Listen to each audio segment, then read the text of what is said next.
Welcome back muli mga kaibigan sa bagong muling mga balita na ating mapapakinggan at mapapanood dito sa channel ng Bayan, ang Bayang Pinas.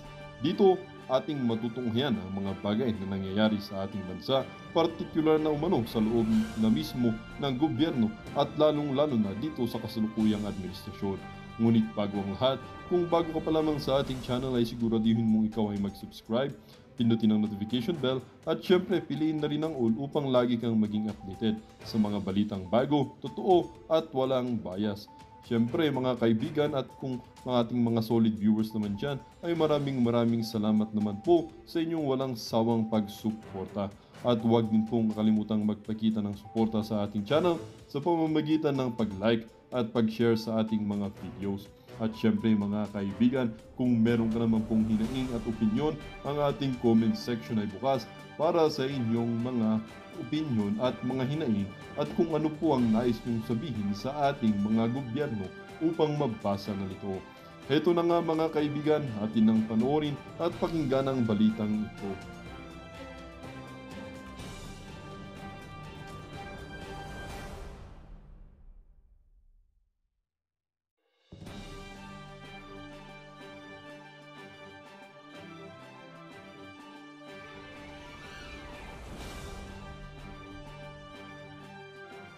Rallies ba still an effective tool in terms of pushing our public servants to do something or not? Definitely, pressure yun.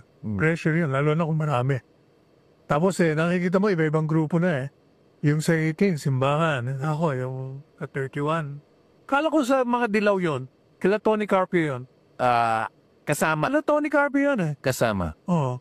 Tapos yung sa Luneta, malaba. Although, Ito si Attorney Panelo talagang ginagano niyo pa yung mga kakasama niya.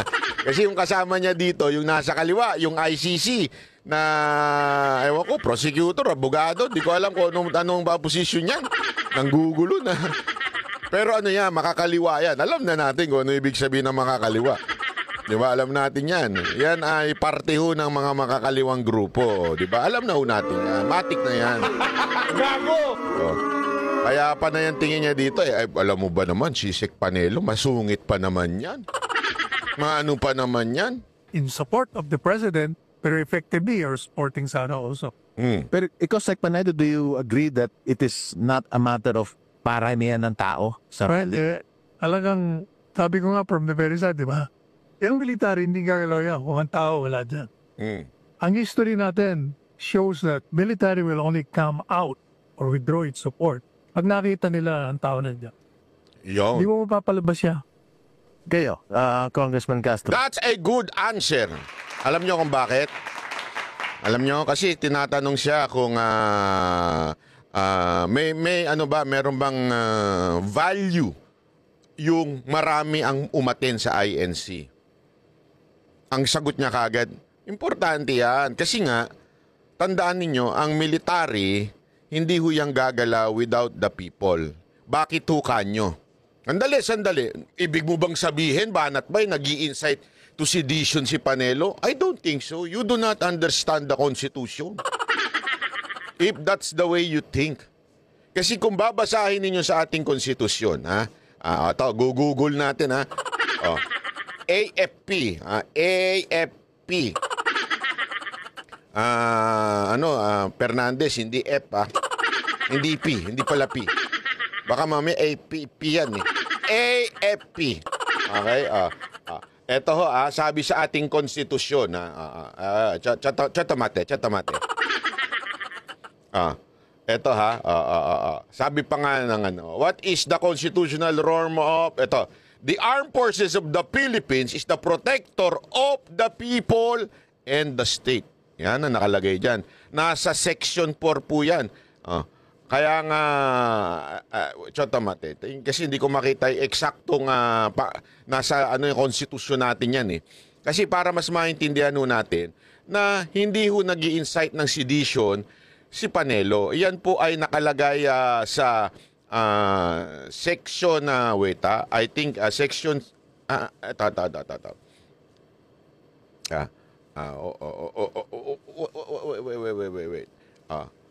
Ito lang. Yan. Sa 1987 Constitution, Article 2, Section 3. Civilian authority is at all times supreme over the military. Ibig sabihin, tayo ay mas mataas. Tayong mga Pilipino, tayong sibilyan, mas mataas tayo over the military. Supreme over the military.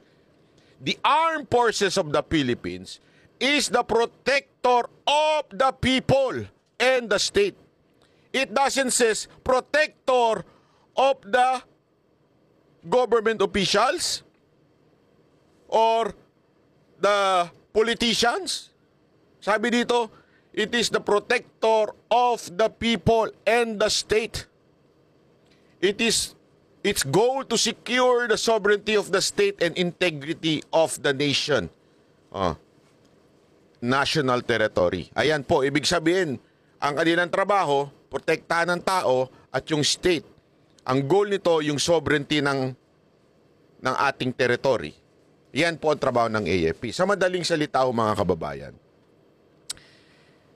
in a simple and layman's term, ang mga sundalo, ang Army, AFP, Armed Forces of the Philippines, na andyan sila to protect the rights of every ordinary citizen, especially yung talagang Kaya nga, pag nagsalita na ang taong bayan, that's the time na sumusunod. Sa madaling salita, yung will of the people, yan po ay command sa AFP. Kaya nga sabi ni Panelo dito, napaka-importante na hindi gumagalaw ang AFP without the will of the people. Kung ano ang talagang saloobin ng majority ng mga tao. Napaka-importante tao.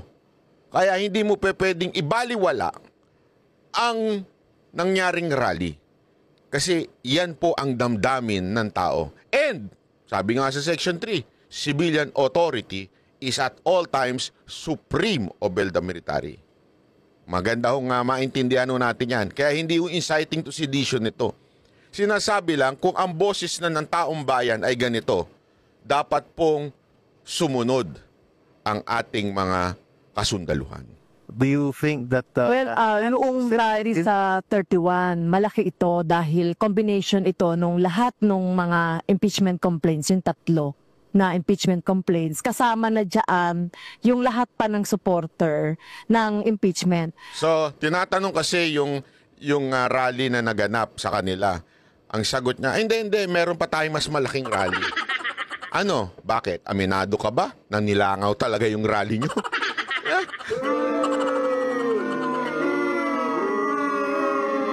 Kasi pag tinanong mo mga INC tsaka yung iba pang dumalo nung nakaraang prayer rally, wala silang sasabihin, hindi, meron pa kaming next na mas malaki. Ikaw, tinanong ka tungkol sa rally nyo, ano sagot mo? Hindi, meron kaming mas malaki sa January 31. Bakit ganun ang sagot mo? Kasi alam mong nilangaw kayo, di ba? Alam mong walang nagpunta nung nakaraan yung rally. Pautot ninyo, bilang lang siguro yun. Sa tingin ko nga, mga organizer lang yun, tsaka yung mga vlogger na gustong kumita eh. Di ba? Talay. At least malinaw ito. Hindi ito nagkukunwari. Nako! Ayan ang unang banat. Malinaw daw ito. Hindi ito nagkukunwari. Sandali lang, Franz Castro, ha? Mawalang galang na, di naman kay kagalang-galang. Paano nangyaring nagkunwari ang Iglesia ni Cristo? Ang linaw ng kanilang sinabi, we are against the impeachment of the Vice President. Ang linaw wala nang lilinaw pa doon. Wala nang lilinaw pa doon. And we support the statement of the President because he is also against the impeachment of the Vice President. Anong malabo doon sa pinag-uusapan? Bingi ka ba? Bulag ka ba? Sorry po hindi ako sa nanlala ito sa may mga kapansanan. Pero anong doon na malabo? O baka naman nakita mo, nabasa mo o tanga ka lang talaga? Nagtatanong lang po. Ang linaw po kasi ng sinabi ng Iglesia ni Cristo. And other issues such as economic problem issues, mahal ng bilihin, ang linaw ho eh. Alam mo, kaya nga sinasabi natin paulit-ulit eh, this is not about Marcos and Duterte. This is about taking care of every Filipino na napababayaan na because of the politics of Romualdez. Basic ko yun. Alam mo, madam, ang mga Duterte, tahimik po yan. As a matter of fact, hindi ho lumalaban yan hanggang hindi mo na talaga grabe ho yung mga akusasyon yung kasinungalingan. Matagal na po. Kita nyo naman, di ba, sinabi ni VP Sara Duterte, there was a time na magkasama sila ni Marcos na nainis siya doon sa humingi ng relo tapos hindi binigay. Di ba? Nagsalita po ba si VP Sara doon? Hindi. Binanatan niya ba ang kanyang partner na presidente? Hindi. Ganun o ang mga Duterte. Kailan lang nagsimula na bumanat si VP Sara Duterte? Nung iniipit na siya ng mga balalay ni Romualdez sa Kamara. Kung saan, kung ano-ano nang binibintang, puro kasinungalingan na, pinakikialaman na hindi dapat pakialaman, that's the only time. That's what we call politicizing. Bakit to ginagawa yun? Kasi nga, alam naman natin ng lahat, wala naman sigurong bobong Pilipino na magsasabing hindi niya alam na tatakbo si Romualdez presidente.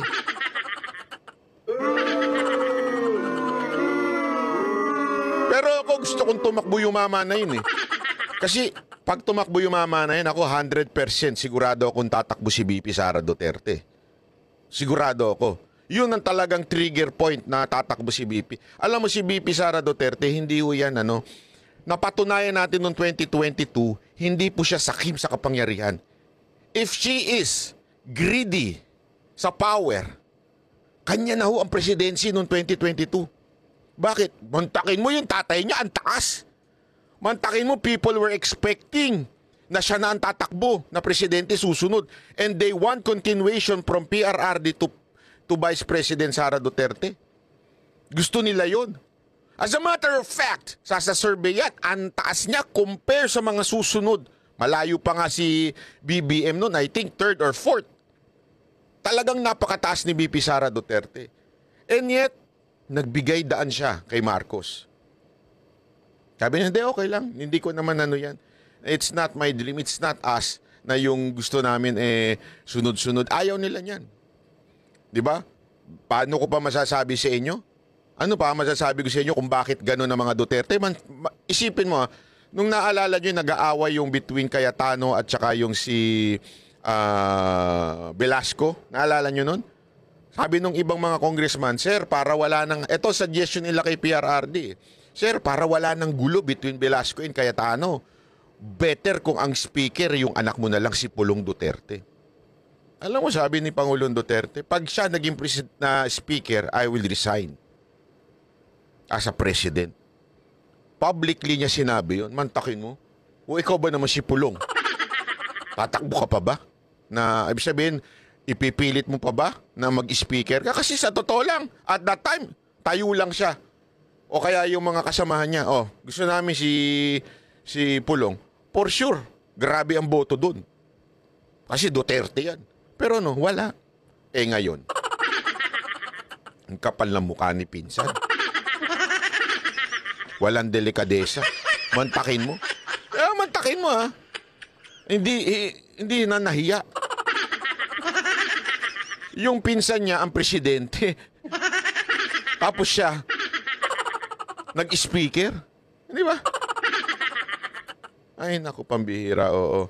Kaya nga sinasabi ko nga sa inyo mga kababayan ito po ay sinyalis na magpakumbaba ang ating Vice President.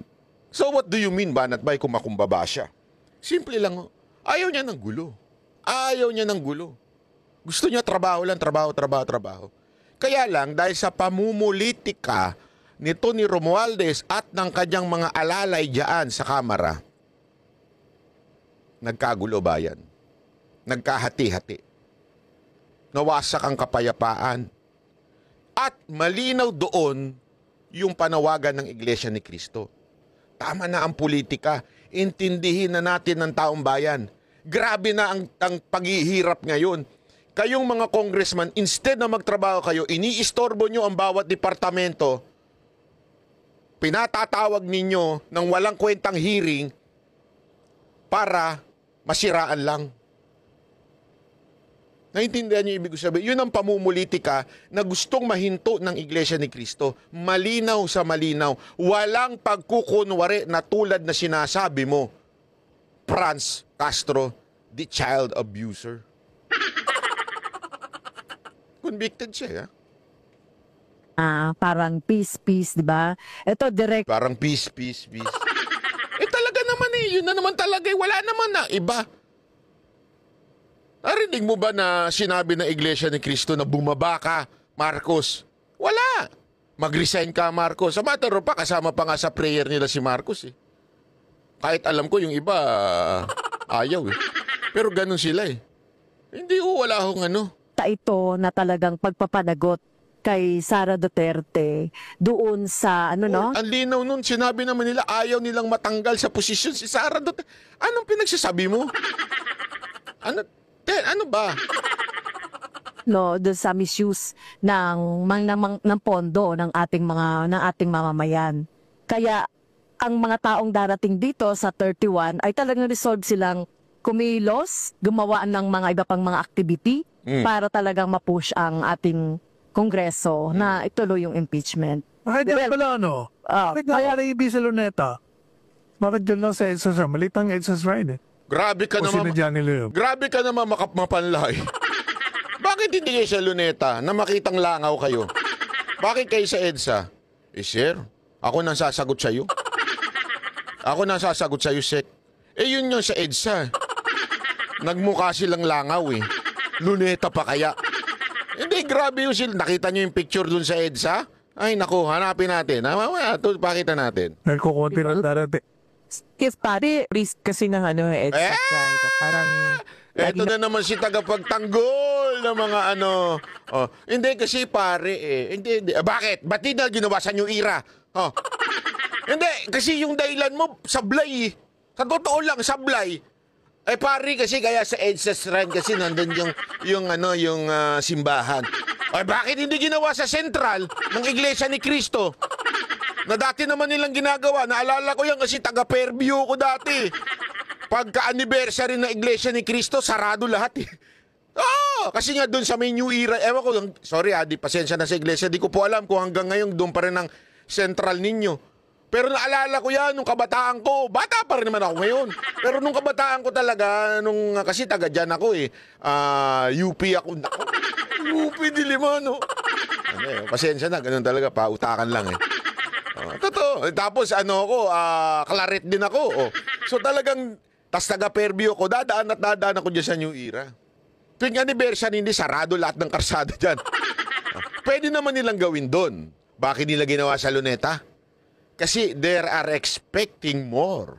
Not just 1 million. Kasi sumama yung iba eh. Kaya nga umabot ng 1.8 eh.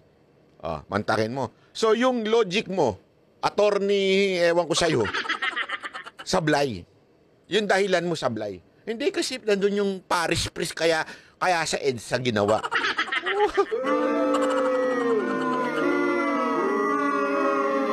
Alam mo, madam, buti hindi ako naging abogado. Pag ako abogado, mas lalo ka mayayari. Tuloy. Pasok. Pasok. volunteer. Kasi maganda sana kung Luneta makikita mo. Kasi ito, di ba? Tay. Sa 31 kasi parang alam ko meron din sa LB. Saan? Sa Terda. Tapos gumaganon na naman yung katabi ni Panelo. Okay. Papalusot pa kayo. Pupusta ko, lalangawin din yung 31 nyo. Bili kaya ako ng drone, no? Para magpalipad ng drone doon. Sigurado ko lalangawin kayo. Asang Bonifacio. Kasi as you said, yung Sabi to sa Luneta yun. yung sa 31 sabi mo, di ba, pro-impeachment. Pro-impeachment. Sabi Anti-impeachment yun It's Court of Marcos call. Makikita kung dun sana ginawa, makikita natin kung gaano kalakas ang bawat isa. well, hindi naman paramihan yun, Pero kung titignan nyo naman Hindi daw paramihan. Di wag na kayo mag-rally. Ang hilig nyo mag-rally, yung mga na nakatakip yung pagbumuka. Bakit nyo pinapakita yon? Kasi gusto nyo masabi sa taong bayan na marami na ang may gusto nito. Oh, merong advocacy ang ganito. Kaya kayo nagrarally. Kasi sabihin, hindi naman paramihan yan. Porket konti kayo, hindi na paramihan.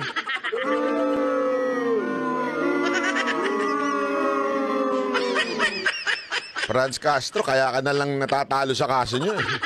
Sabagay, di naman ikaw yung abogado. Pero gayon pa man, kita mo sablay yung mga dahilan mo. Dumalo doon sa dumalo doon sa 13 for peace kasi for peace. Hindi naman sinasabing ibang mga issues. Matanong ko lang sa inyo, ma'am. For peace. Para sinasabi ni Franz Castro, yung sa amin anti-BP Sara talaga. Dito kay sa iglesia for peace daw. Oo, pero malinaw doon, it is a support na hindi matanggal si Vice President Sara Duterte. Alinaw ho noon. Kaya nga sinabi nila anti-impeachment. Ano bang mas lilinaw doon? What's your take on those public officers or politicians who participate or who appear in the rallies? Is that a good thing, a bad thing? Ano po bang tingin nyo ron? Ito yung nagpatunay na hindi talaga sinasabi kasi ng leadership nung January 13 na ito ay not political, pero nagpapatunay ito ng kasinungalingan na politically motivated ito. Kasi nagsalita pa nga doon, di ba, si Congressman Marcoleta, at talagang ididebunk ko natin itong argumento niya. Number one, ako mismo nagpunta ako doon. Kinuwento ko sa inyo. Tumakaso ako doon. Although, taga-SMNI ako, so dapat doon kami sa media area. Kasi kaibigan ko yung mga iba doon eh. Doon si Yorme. Actually, ang talagang pinuntahan ko doon si Yorme. Hindi ko alam kung yung mga senador pala nandun din. So pumunta ako. Alam niyo ba ang setup? Yung mga politician hindi nakikita. Nandun sila sa stage, nasa likod ng stage, merong malaking harang, hinarangan talaga para hindi ma-politicize. As a matter of fact, nandun pa yung isa sa mga tumatakbong senador under Marcos, si Tolentino. Nandun din, alam ko pumunta din si Hani Lacuna doon. Magkakaibang partido, magkakalaban sa politika, nagpunta din doon. Kasi nga, the battle cry is tama na politika. Tama na ang politika, asikasuhin na natin ang dapat asikasuhin. That's the battle cry of the INC. Di ba? So hindi yung politika yun. Bakit daw pinagsalita si Marcoleta? Pinagsalita po kasi siya, unang-una ay taga-iglesia ni Cristo siya.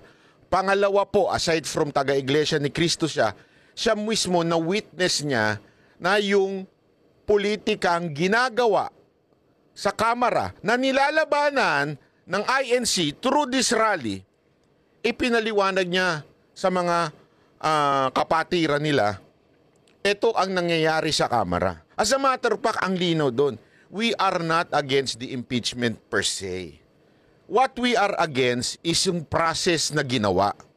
Yung pag-abuse ng mga process. Yun yung sinasabi ng Iglesia ni Cristo na pinaliwanag din naman po sa perspektibo ng isang taong nasa loob mismo ng Congress. Kasi yun ang nilalabanan ng INC at that time. The politicizing of everything, tapos yung walang pagdaan sa due process, yan ang nilalabanan. Yan po ang sinasabing tama na yan. Ang asikasuhin natin pangangailangan ng bawat Pilipino. Economy, not economics. Economy. Yung economy natin pabagsak ng pabagsak na dumadaus-dus na. Paano natin nasabi? Pambira naman. Presyo na lang ng bilihin. Kamatis, 30 pesos. Di ba? Minsan umaabot pa ng 40.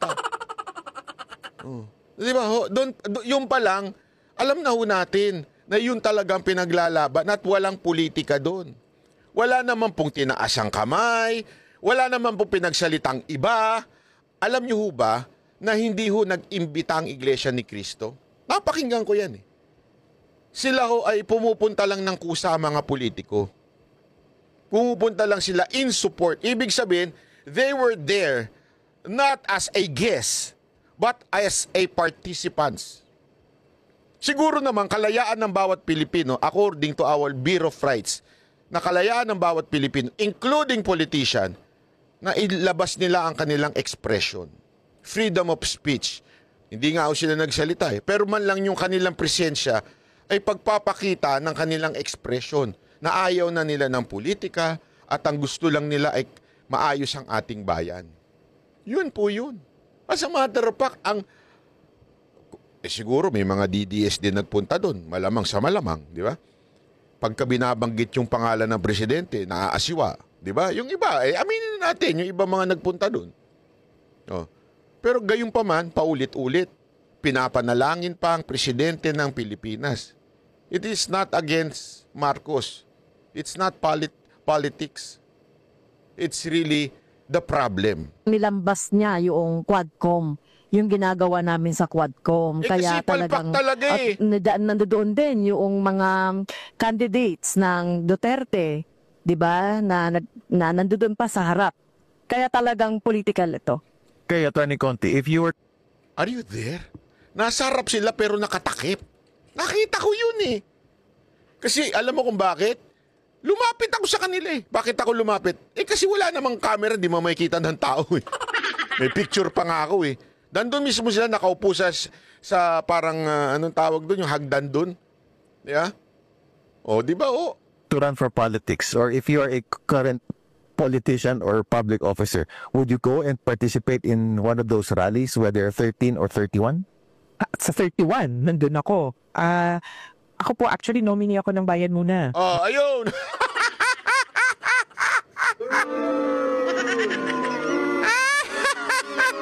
Tablado yung... Hindi nakuha nito yung yung pinupunto ng host Kasi sinabi nitong ni Castro, kita mo nga, dami mga politician dyan. So, political yan. Biglang yung host na sabi, ikaw, kung sakaling politiko ka, pupunta ka ba sa mga rallying ganyan? Oo naman, proud pa siya, January 31. As a matter of fact, nominee ako ng Bayan Muna.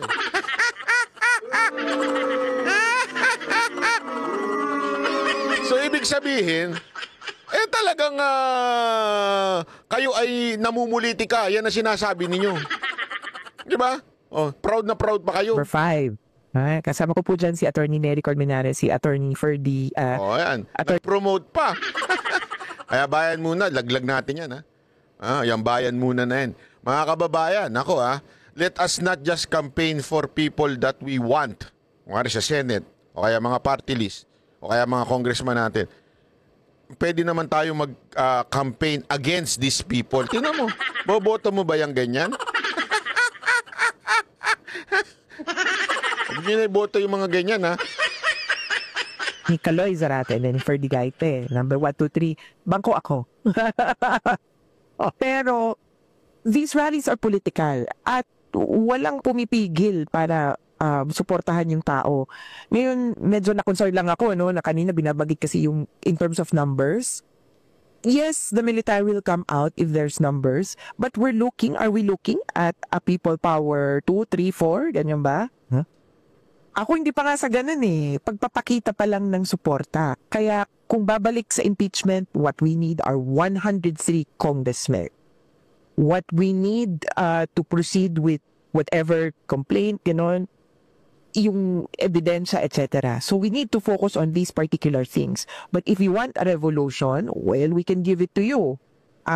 Kung ang tingin ba ng taong bayan, kaguluhan ang sagot ngayon, kailangan mag-ayos-ayos tayo. Pero hindi ko kaguluhan. Explain ko sa iyo attorney to, alam ko attorney. Kung mali ako, sabihin mo na lang. Explain ko sa iyo, hindi kaguluhan. Kasi sometimes, alam mo, ganito yan Parang isang taong may sakit. Halimbawa, isang tao may sakit na kailangan niyang magpagamot. Cancer patient, di ba? Kailangan niya magpagamot, magkikimo siya, magtsaka kung mga radiation, di ba? Medyo may pain yun. I know that because my mother went through it, di ba? May pain yun. Does it mean the doctor wants to harm my mom? Bakit niya pinakimo? No. sometimes it is necessary to be hurt so that you will be healed. Correct? Sa buhay, pangaralan kita ng kaperaso lang, ha? I'll give you a little of the perspective in life. Sa buhay, minsan pinapadaan tayo ng Panginoon sa mga sakit sa buhay, like sabihin na natin separation. Pinapadaan tayo dyan, o kaya hardship. It is not because God wants us to be destroyed. Sa matter of fact, kabaligtaran yun. He wants us to be stronger. Kaya niya tayo hinahayaan dumaan sa ganyang pagsusubok, mga ganyang pagsubok. Ibig sabihin, it is not God's intention na bumagsak tayo pag minsan nasasaktan tayo o di kaya meron tayong pinagdadaan ng matindi, lungkot, depression. Minsan hindi. Sometimes it's God's way of waking us up. Sometimes it's God's way na para ho tayo ay mas maunawaan natin ng bagay-bagay. And after that, we will come out stronger person. So, anong relationship niya sa bansa? Yung sinasabi mo na kaya yung ba sinasabi ni Panelo para magkagulo? Hindi. Sometimes, I'm not saying this is the time, but sometimes, we need a little of, alam mo yun, shakening. Whatever, basta in legal way, okay? In legal way, to shaken our country, a little chaos para maayos yung bansa. Sometimes we need that. Tama, mali. As a matter of fact, meron pa nga kayong ginagamit na example dyan, yung EDSA nyo. Yung unang EDSA. Di ba? Magulo. Nagkaroon ng pagbabaliktad.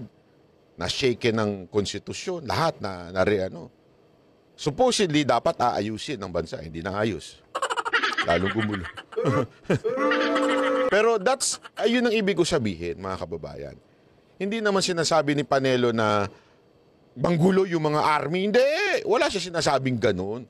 O, hindi, ang sinasabi lang, magising yung iba nating mga uniform personnel at maunawaan. Tingnan nyo, nasusunod pa ba ang konstitusyon na inyong dapat pinoprotektahan? It's for you to evaluate. Sometimes the pain, the hardship na pinagdadaanan natin bilang isang bayan, dahilan po yan para tayo ay mabago at maayos. Di ba?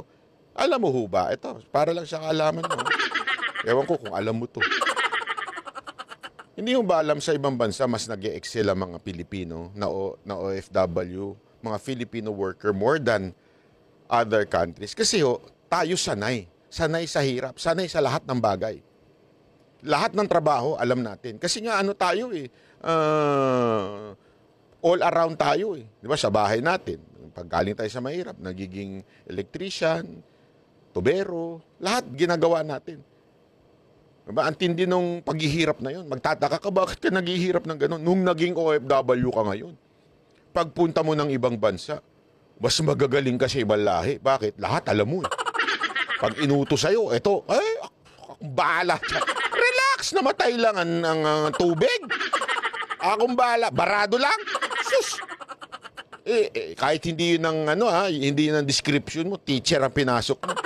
Kaya na nagka-problema sa school. Di ba? Halimbawa, nagka-problema sa school. Bumara yung CR. Relax lang. Cool lang ang kailangan niyan. Ayos na yan. Yun ang tinatawag natin na dumaan sa paghihirap yung tao, nagkaroon ng chaos sa buhay niya, pero mas nag-excel siya. So, ganun din yung sinasabi, we are not asking for gulo. Walang ganun. Ang sinasabi natin dito, gusto natin maayos ang bayan natin.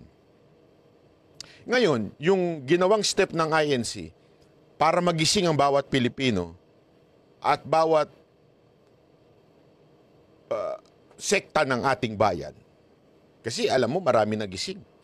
Hindi lamang po ang mga uniform personnel. Even the business side, o yung mga businessman natin, nagising doon sa ginawa ng INC.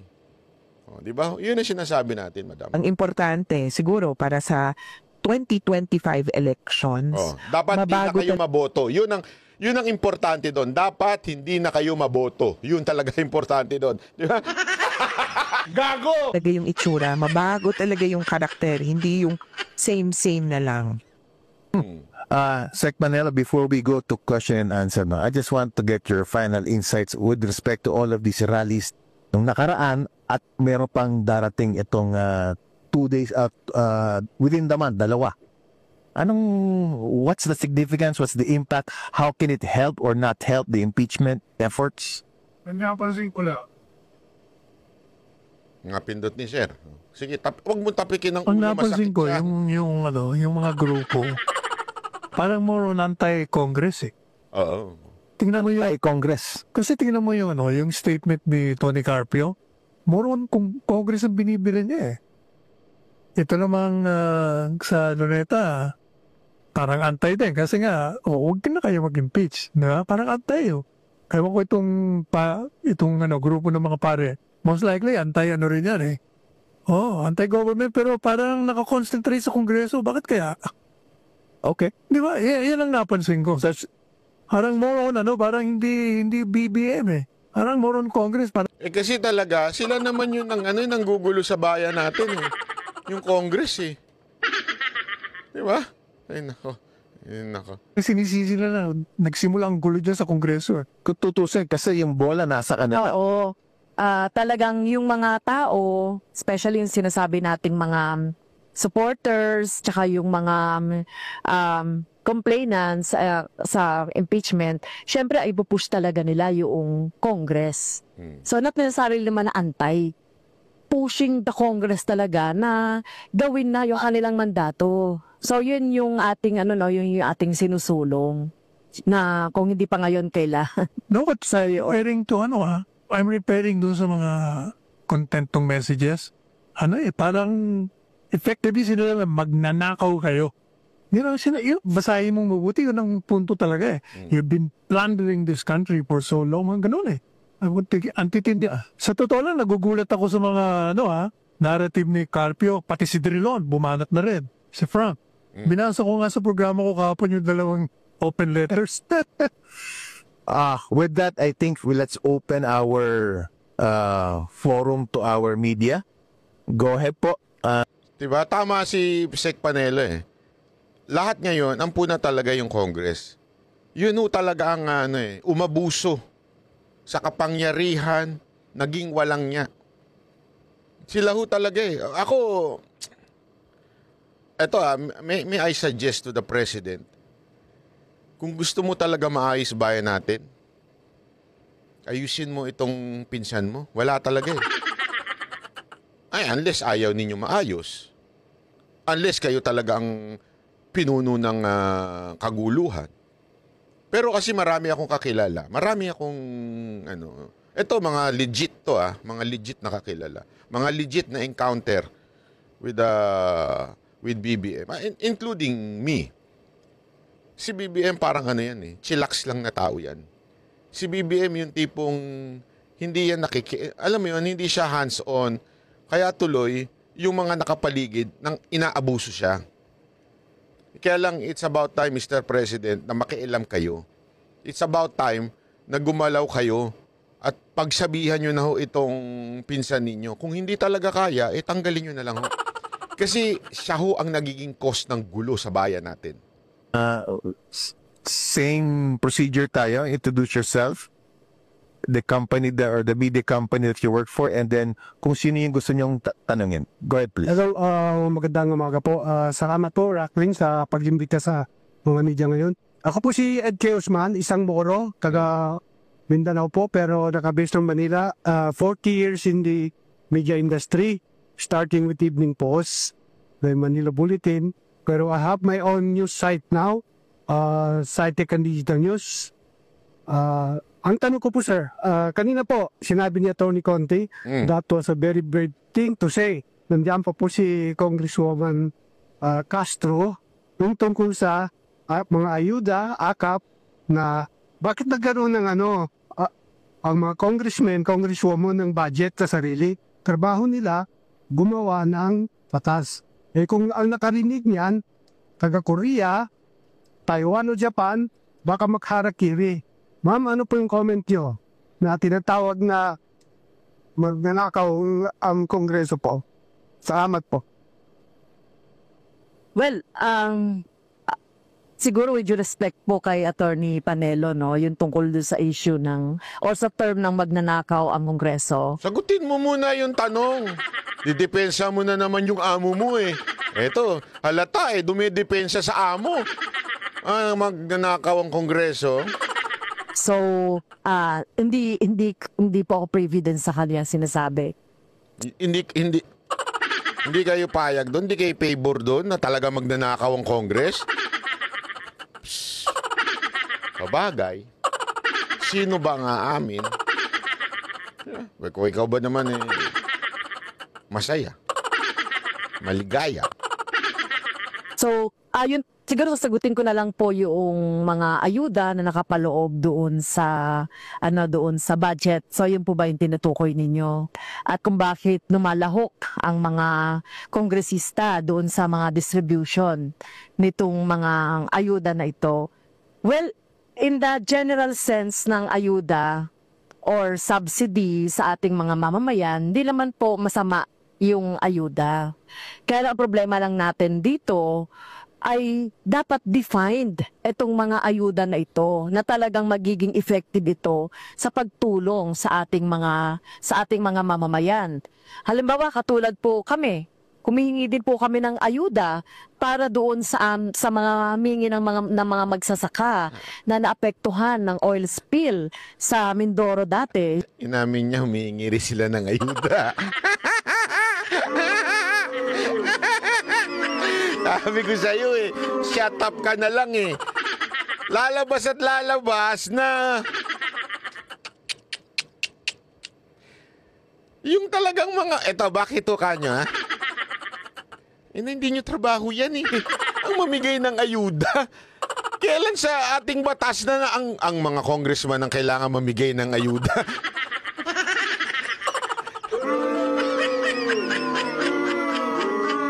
Sabi ko sa'yo, tumahimik ka lang, nalalo ka napapahamak. Madam, ang description ng isang, ang pinaka-main na trabaho at saka masasabi natin yan lang ang talagang dapat i-focus ninyo ay yung batas. Magpatupad ng batas, hindi magpatupad, gumawa ng batas, siguraduhin napapatupad ito. Kaya nga may overseeing kayo, di ba? Pwede nyo ipatawag yung departamento pag may batas kayo. O ba't di nasusunod tong batas? Ano nangyari dito? At the same time, yung budget. Yan ang description ng hindi mamigay ng ayuda.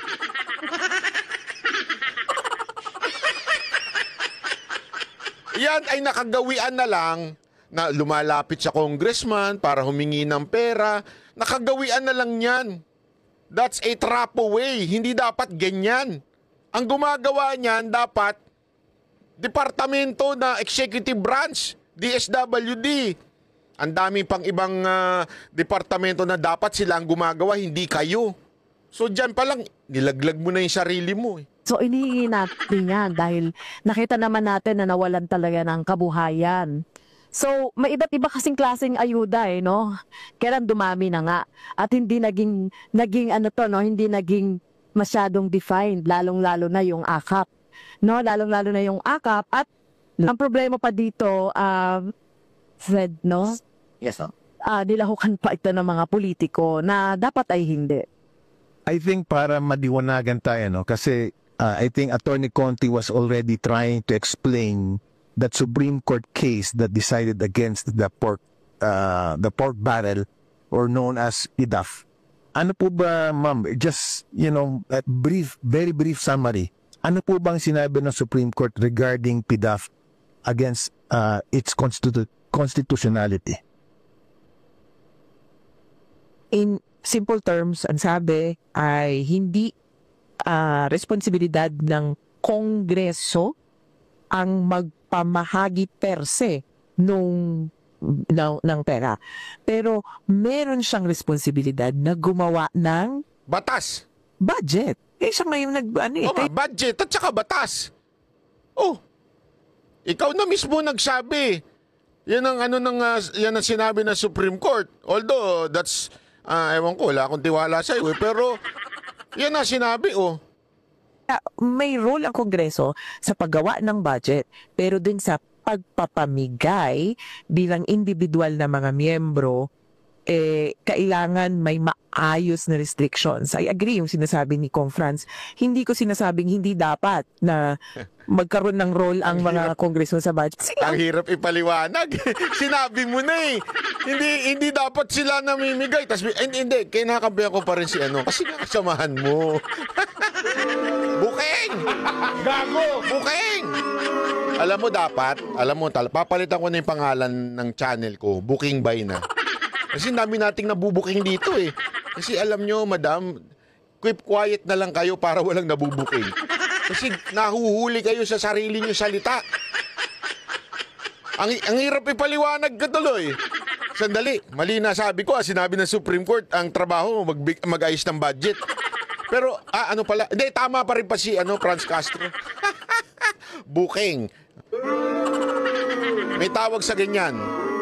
Bukininam. Gumagawa ng budget eh.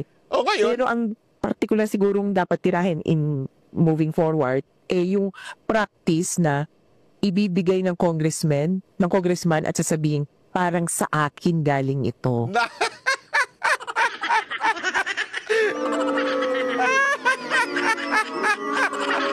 So sumasang-ayon ka sa congressman na kasama ng DSWD na namimigay ng ayuda? Madam! Gago! Ang hirap magpalusot dahil yung kasama nyo nadulas na namimigay sila ng ayuda. Gago! Kasi daldal ninyo eh. Yan ang problema sa inyo eh. Dapat huwag na kayo magpa-interview. Hindi, galing sa kabanyan ng bayan, galing yan sa'yo at sa tax mo.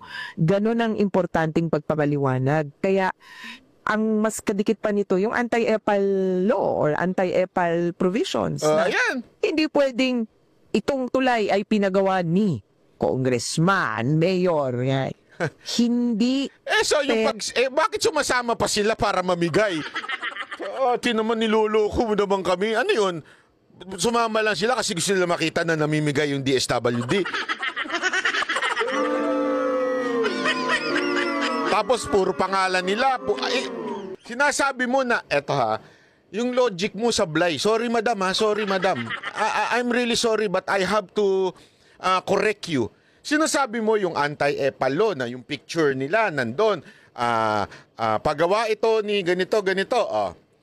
Hindi po ba pareho din yun? Doon sa hindi mo nga nilagay yung picture mo, nandun ka naman. Mas malala yun. Wala nga sa picture, pero live na andun ka.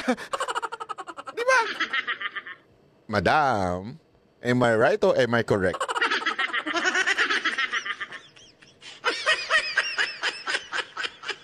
Problema kasi, madam, sana nung nakita ninyong mali na yung sinabi ni Franz Castro, tumahimik na lang kayo.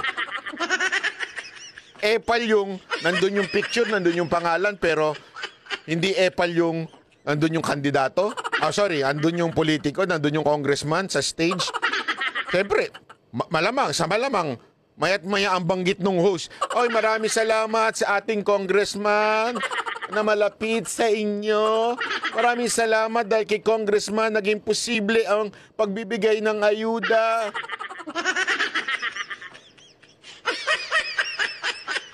Ako may suggestion ako dito sa grupo nila. Huwag nyo nang pagsasalitain si Franz Castro, mapapahamak talaga kayo. Pera ng congressman mismo, hindi pera ng politiko mismo ang ginagastos sa ating mga government infrastructure projects.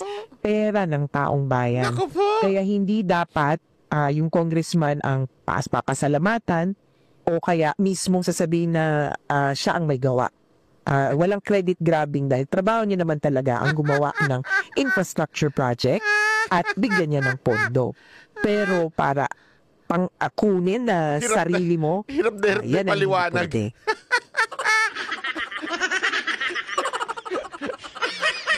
Kung ako siguro yung kasama ni Franz Castro, mag-walk out na lang ako.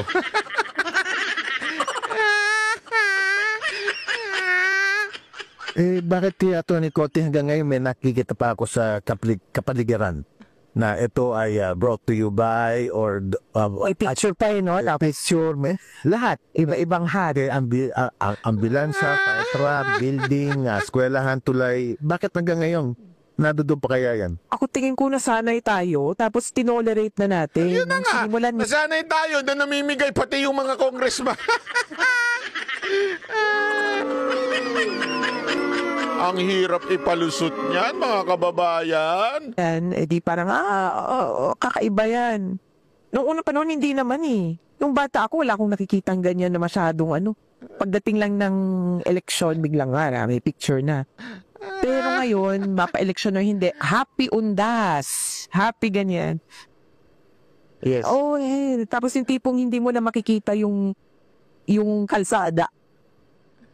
Kaya, palagi ko kayo rin, kailangan hindi natin tanggapin, kailangan i-reject natin yung ganitong proseso. At natutuwa ako na merong mga politiko na tinatatwayan, and even mula sa mga totoong party list representatives hanggang dun sa mga local government officials na hindi ko lalagyan ng label ang mga bag, yung mga go-bat, yung Christmas packages. Walang label, walang pangalan, nakalagay lang ay local government unit. Two things. I'd like to correct the disimpression ni Congresswoman Castro. Hindi ako nagsasabing magnanakaw ang Congresswoman. Sinasabi ko, yung content ng lahat ng mga open letters coming from Tony Carpio, pati si Drilon, kasama na yung open letter ng mga retired generals, officers, hindi lang linya eh. Maraming open letters na lumalabas, sinasabi nila kung sino sila. Ang sinasabi ko, yun ang impression nakakoko sa kanila.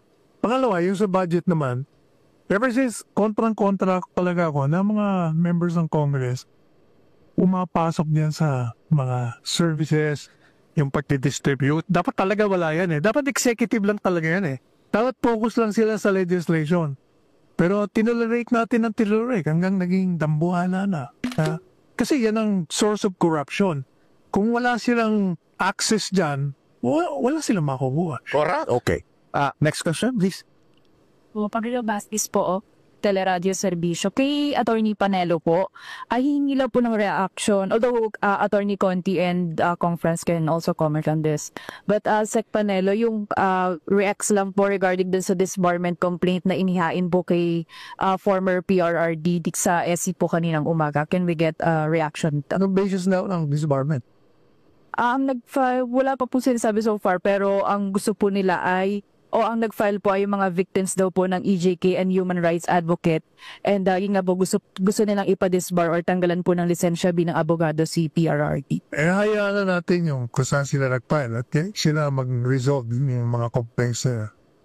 Pero on your camp po ba, confident po ba na madidismiss yung case regarding this box? Hindi ko alam po anong magiging desisyon. Ayan siya na mag-iipistigan sa disbarment. What? We'll leave it to them. Kausap niyo po ba si KRRD about that, sir? Hindi pa. Nung magkausap kami, kasi I was in Davao the night before.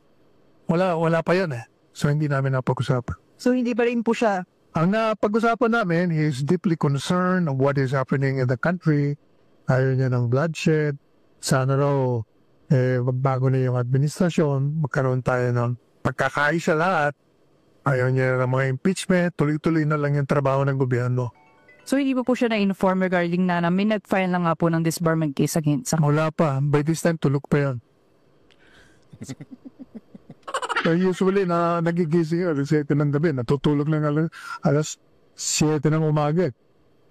Sir, sa tingin niyo, nararapat na saan para na disbarment? Kaya niyo dapat ba sa paano disbarment? Kaya nga tinatanong ko anong basis eh. I have to know the basis. Okay. Hold up guys. Let's have ordered sa question and answer natin, no? Meron nakapili. Do you have some more? One more. Ay, comment ma'am? Sige, Dodi, go ahead. Baka mayroon mag-respond ba to this lovely lady's question? Yung disbarment daw. Do you have any comments, ma'am? Ngayon na ba yung final? Ngayong umaga, yung disbarment? Well, hindi ako bugado, no? So, hindi ko alam yung mga basis ng IBP o sa Supreme Court ba yan, kung ano yung mga basis dun sa disbarment. Tingnan nyo, hindi daw siya abogado kaya hindi niya alam yung basis. Pero Personally, para sa akin, no? Dapat lang ma-disbar. Doon Pero hindi niya alam. Hindi niya alam ang basis ng disbarment kung ano kasi hindi nga daw siya sa abogado. Pero para sa kanya, dapat daw ma-disbar. Hindi mo pala alam bakit mo pa pinadi-disbar. Ang bira ka. Ang sakit mo sa bangs.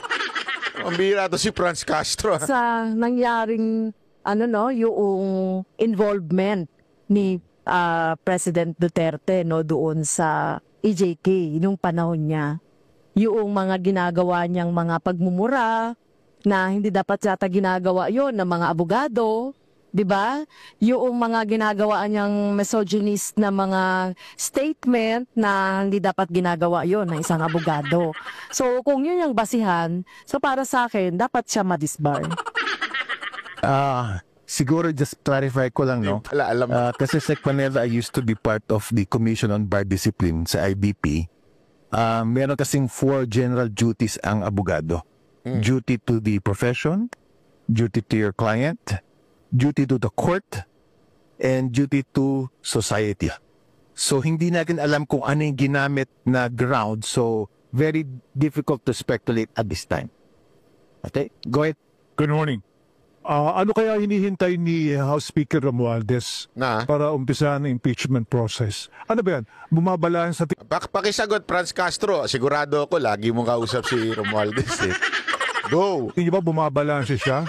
Okay, ano kailangan niya para mahimasmasan siya? Na dapat simulan na yung impeachment process. Saka doon pangalawa, related. Diba dapat sumunod sila sa batas? Or talagang kung merong ganyang initiatives for impeachment sa lower house, diba sumunod sila sa batas at isulong nila at walang sila magpa-pressure sa Iglesia ni Cristo o sa anong simbahan o na denomination. Ano kaya kailangan ni Speaker Romualdez para may masmasan siya sa bisita po natin? Tama po, niniwala po ako dun sa inyo na dapat talaga gampanan na ng Kongreso yung kanilang katungkulan. Dito na kapag may sinabmit na impeachment ay dapat na aksyonan. Pero siguro po, kagaya na sinabi ko kanina, baka nagbabala-balanse pa ang leadership ng Kongreso, no? Kasi pagkatapos ako personally, alam ko may makukuha talaga yung 103 na yan. Kapag nagkaroon ng party decisions talaga na talagang ituloy itong impeachment. Kaya lang, ang nagiging problema siguro, tinatansya rin nila yung composition ng Senate sa ngayon. No? Kaya siguro, yun ang tinitignan po nila siguro. Ayos. Tagapagsalitanan ni Romualdez.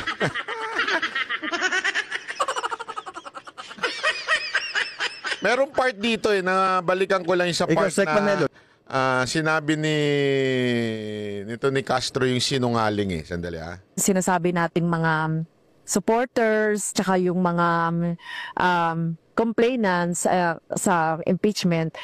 These rallies are para sa Sandali ibang mga issues. Matanong ko lang sa inyo, ma'am, but what's your take on those public officers or politicians who participate or who appear in the rallies? Is that a good thing, a bad thing? Ano po bang tingin nyo ron?